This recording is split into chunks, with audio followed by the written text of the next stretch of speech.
ታዋቂው አርቲስት ከእስር አምልጧል። እስራኤል ዳንሳም ዳይመንድ ዘርፏል።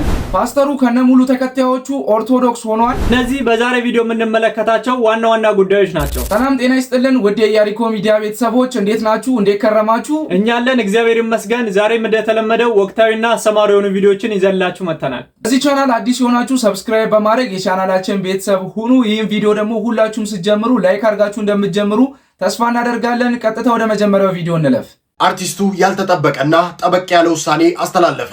ታዋቂው የጥበብ ሰው አርቲስት ሙሉዓለም ጌታቸው ከጤግሮስ ትሬዲንግ ጋር የነበረውን የብራንድ አምባሳደርነት ውል በይፋ ማቋረጡን ገልጿል። አርቲስቱ ውሉን ለማቋረጥ የተገደደባቸው ዋና ምክንያቶችና ቀጣይ ህጋዊ እርምጃዎቹን በሚመለከት እነኚህ ዝርዝር መረጃዎች ተቀምጠዋል። አርቲስቱ ላለፉት 11 ወራት የድርጅቱ ምርቶችና አገልግሎቶች ሲያስተዋውቅ የቆየ ቢሆንም ድርጅቱ በውሉ ላይ የገባውን ቃልና ለተጠቃሚው ማህበረሰብ የገባውን ተስፋ በተግባር አለመፈጸሙን በተደጋጋሚ ማረጋገጡን ገልጿል። ይህ የድርጅቱ መርህ አልባ አካሄድ ከእኔ የግል ህሊና ከሙያ ስነ ምግባርና ከህዝብ ጥቅም አንጻር በቀጥታ የሚጋጭ ሆኖ አግኝቼዋለሁ ሲል አርቲስቱ ተናግሯል። በዚህም ጥብቅ ማሳሰቢያም ተሰጥቷል። ከመጋቢት 25 2018 ዓ.ም ጀምሮ ድርጅቱ የአርቲስት ሙሉዓለም ጌታቸውን ምስል፣ ድምፅ ወይንም ስም ለማንኛውም አይነት የማስታወቂያ ስራ መጠቀም በጥብቅ የተከለከለ መሆኑ ተገልጿል። በበርካታ በፊልም ስራዎች የምናውቀው እንግዲህ አርቲስት ሙሉዓለም ከጤግሮስ ድርጅት ጋር ያለውን እንግዲህ የብራንድ አምባሳደርነት ውል ከሰሞኑ አፍርሷል። እንግዲህ ያፈረሰበትን ምክንያት የሱ ጓደኞች እንግዲህ አብዛኞቹ በሚባል ሁኔታ አሁን ላይ በእስር ቤት ነው የሚገኙት። የእርሱ ጓደኞች እንግዲህ እነ መርሱር ጀማር፣ እነ ሰራዊት ፍቅሬ፣ ሌሎችም እንግዲህ ብዙዎቹ በማስታወቂያ ምክንያት አሁን ላይ በእስር ነው የሚገኙት። ከነገ ወዲያ ላይ እንግዲህ የሱም ዕጣ እዛ ነበር የሚሆነው። እሱም ቀደም ብሎ እንግዲህ ጥሩ ውሳኔ እንደወሰነ ነው እየተናገረ የሚገኘው። ከዚህ በኋላም እንግዲህ በሱ ስም ወይም ደግሞ በሱ ድምጽ የሚሰሩ ማስታወቂያዎች ተቀባይነት እንደሌላቸው ድርጅቱም እንዳይጠቀም አስተላልፏል። እናንተም እንግዲህ ከእንደዚህ አይነት ጉዳዮች ራሳችሁን እንግዲህ ጠብቁ እንላለን። ሙሉ ደግሞ አንድ አስደሳች ዜና ሰምተናል። እሱ ምንድነው? አንድ ፓስተር እንግዲህ ከሙሉ ምዕመናኑ ጋር ወደ ቅድስት ቤተክርስቲያን መጥቶ እንደተጠመቀ እየተነገረ ይገኛል። እስኪ እሱን ቪዲዮ ተመልክተን እንመለስ። በአዲስ አበባ በጀሞ ተክለ ሃይማኖት ቤተክርስቲያን ምንድነው የተፈጠረው? አነጋጋሪው ፓስተር በአዲስ አበባ በጀሞ ተክለ ሃይማኖት ቤተክርስቲያን ዛሬም ፓስተሩ 75 የሚጠጉ ተከታዮቹን ይዞ እንደምትመለከቱት በኦርቶዶክስ ቤተክርስቲያን ሥርዓተ ጥምቀቱን ፈጽሟል። ሁኔታው ብዙዎችን ያስገረመ ሆኗል። በጣም የሚያስገርም ዜና ነው። እንግዲህ ሙሉ ምዕመኑ ከፓስተሩ ጋር ተጠምቋል። አጠቃላይ ወደ 75 የሚጠጉ ሰዎች ናቸው። በእውነት እንኳን ወደ ቅድስት ቤተክርስቲያን በሰላም መጣችሁ እንላለን። ከዚህ በመቀጠል ደግሞ አንድ ግለሰብ እንግዲህ ዳይመንድን ተዘርፌያለሁ እያለ ይገኛል። የዘረፈው ደግሞ ታዋቂ ነብይ እንደሆነ እየተናገረ ይገኛል። እስኪ ተመልክተን እንመለስ። ቤላን የምኖረው ይሄን ዕቃ በደለላ ነው ያገኘሁት። እዚህ ካመጣን በኋላ ዲያመንድ መሆኑን መርምሬን ካየን በኋላ ለዛ የሚከፈለው ገንዘብ ነበረ። መጀመሪያ ዕቃ ስናይ በአይን እዚህ ጋር ክፈሉ ሲባል እኛ ዲያመንድ መሆኑን ካየን በኋላ ነው የምንከፍለው ብለን ተነጋግረን መጣውን። እዚህ ከተመረመረ በኋላ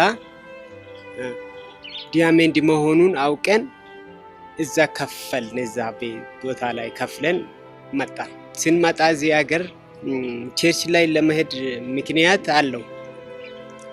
ይሄ ዕቃ ያየ ማንም ሰው እንዳይለቅ ይታወቃል። ስለዚህ ቸርች ላይ ደግሞ እንደዚህ አይነት ነገር የለም። እዛ ላይ ለዚህ ነው ሌባ ለሸንቼ ነው እዛ ቸርች የሄድኩት። እዛ ምክንያት እዛ ቸርች ላይ ደግሞ በቴሌቪዥን ሲያየው እኔ እግዚአብሔር አይደለም ከሰማይ የወረደ መልአክ ነው የምለው ነው። ለምን ቴሌቪዥን ላይ የሚታየው ነገር ማአት አለ። የምታለው የሚድኑ አሉ፣ የሚወልዱ አሉ። በቃ ማአት እንትኖቹን እያዩ በቴሌቪዥን ነው የማውቀው። ከሱ ጋር አገልግሎት አላቅም። እኔ ሲጀመር በቴሌቪዥን ነው የማውቀው። ልንሸጥ ስንነጋገር አርብ ማታ መተን ቅዳሜ እስከ 3 ሰዓት ጀምሮ እስከ 9 ሰዓት 10 ሰዓት አካባቢ የሚገዙ ሰዎች እንትን ዶላር ብቻ ነው ያለን አሉ። እየተነጋገርን ሁሉ ከጨረስን በኋላ ማለት ነው እኛ ዲያመንድ እንትን ይዘን ዶላር ይዘን መንቀሳቀስ አይቻልም፣ አካውንት ላይ ማስገባት አይቻልም። ስለዚህ ሰኞ ተባለ። ያቺ መሃል ላይ ሰው ይወስድብናል የሚል ግማት አለንና ቸርች ገባል። አንድ ምርካት አለው የእግዚአብሔር መንፈስ አለበት ተብለን ነው ሄድነው። እስራኤልን ያስኩት እኔ ዕቃ አለን ማርክልንና ቃል አውጣልን አልኩት። አዎ ምንድነው አለ። መጀመሪያ እንደዚህ ሲለው ኪሴ ነበረ። ምንድነው ሲል አወጣ አሳየሁት። ከዛ ካየ በኋላ ይሄ ነው በቃ ዲያመንድ አለ። አዎ አልኩት። ወረቀትም አሳየሁት። እቺን ኮፒ ናት እቺ አሳየዋት። እቺ ዲያመንድ መሆኗን የተመረመረች ወረቀት ይሄንም አሳየሁት ለእስራኤል ማለት ነው። አሁንም ጠየቀኝና እኔም አሳየሁት። ካየ በኋላ እንደዚህ ይሎ እንዲህ ነው ያለኝ። እንዲህ ያለ ከዘር የመጣበት መርቀም አለና ብሎ ተንበርከኩ አለ። ሙሉ ጉባኤ እስከ ቢያንስ 10,000 ህዝብ ይኖራል ብዬ አስባለሁ። ሰው ብዙ ነው ያለ። ተንበርከከ አለ። እኛ ተጸለን ተንበርከከን ወደ 20-30 የሚሆን ከጸለይን በኋላ ተነሱ አለ። ሲነሳ እስራኤል ወንበር ላይ ቁጭ ብሏል።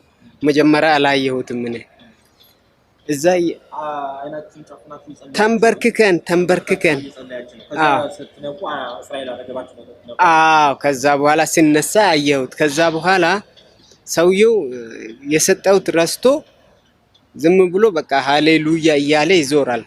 መድረክ ላይ ነው እንግዲህ። እዛ ሂጄ እኔ ስጠኝ እግዚአብሔር ሰው ስጠኝ አልኩት። ምን አለ ነገርኩ። የነገርኩትን የሰጠሁን አልኩት። የለም ወድቋል አለ። እዛው ተያያዝ ነው ያስኩት። እዛው ያስኩት። ስጠኝ ወይ ግደሉኝ ወይ ስጡኝ አልኩት። ከዛ በኋላ በቃ እነሱ ጋር ያሉት ሰዎች ይታወቃል። እንደዚህ ይዞኝ ወደ ሰው ይሸበራል ተብሎ ወደዛ ወሰዱ።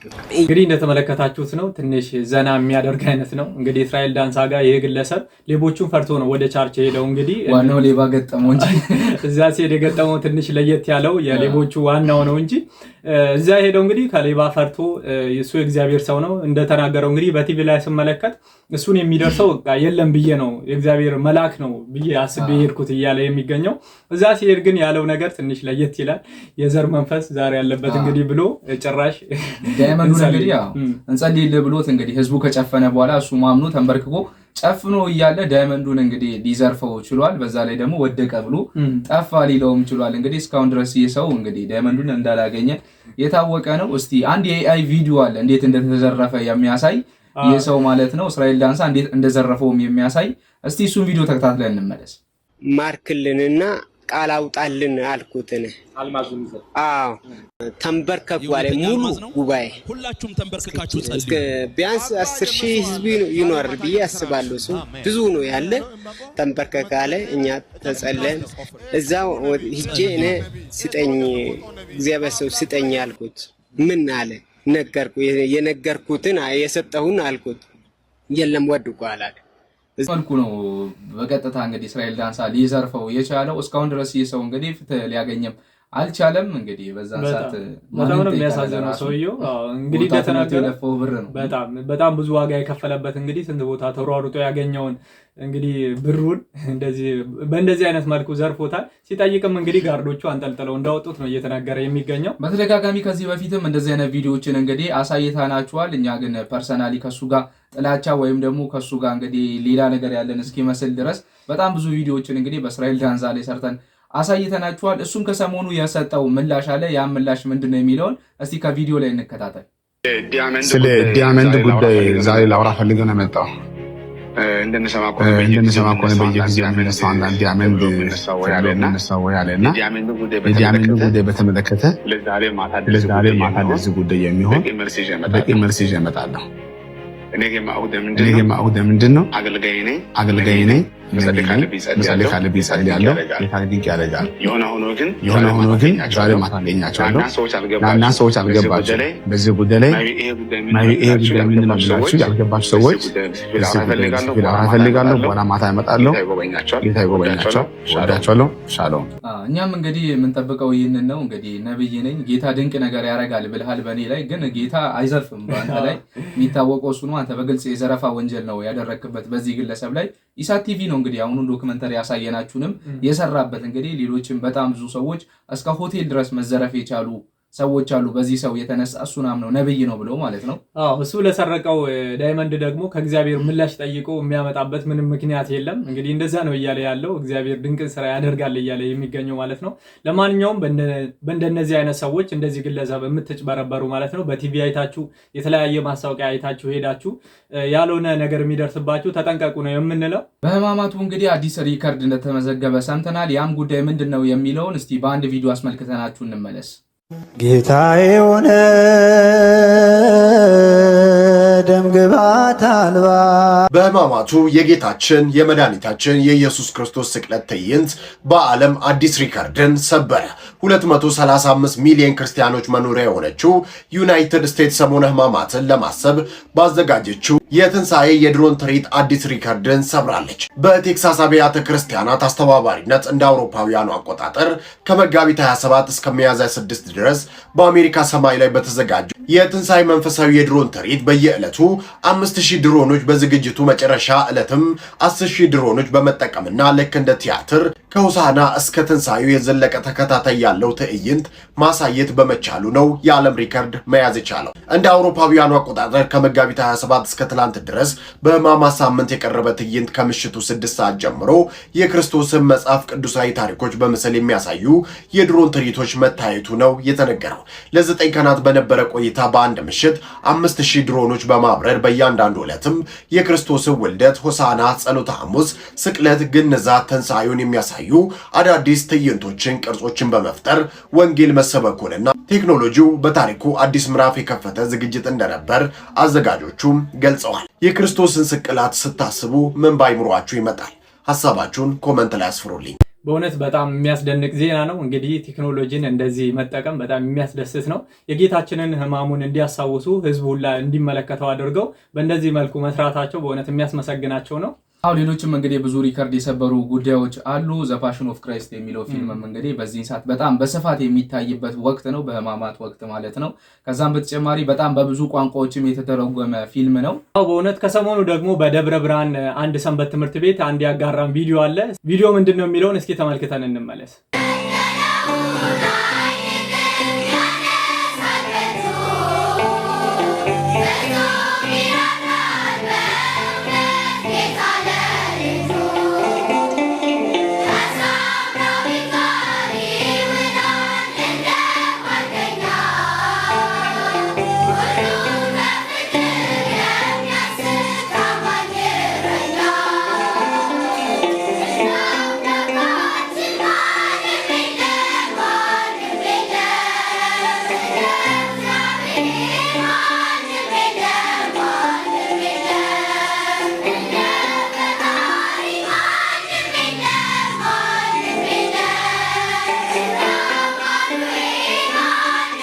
እንግዲህ እንደተመለከታችሁት ነው ይህች ልጅ ማለት ነው በተመስጦ ሆና ስትዘምር እንደነበረ ማለት ነው። በጣም ብዙዎች ይህን ቪዲዮ እየተቀባበሉት ነበረ። አብዛኞቻችን ደግሞ ልጅነታችንን እንድናስታውስ የሚያደርግ ቪዲዮ ስለሆነ ማለት ነው ሁላችንም በእውነት ወደ ቤቱ እንድንመለስ የሚያደርግ ቪዲዮ ነው። ማስቀጠል ሰሞነ ህማማት ነው። ስለ ጌታችን ስለ ኢየሱስ ክርስቶስ አንድ ድንቅ የሆነ ትምህርት አለ። እሱን ተከታትለን እንመለስ። ጨው የሚያጣፍጠው ማምቶ ነው። ክርስቶስ ያጣፈጠን ሙቶ ነው። ሙቶ ማምቶ በሰውነታችን ውስጥ ገብቶ በነፍሳችን ውስጥ ገብቶ ጨው ለብዙ ነገር ይጠቅማል። እንደምታውቁት ምግብ እንዳይበላሽ ምናምን ታደርጉበታላችሁ።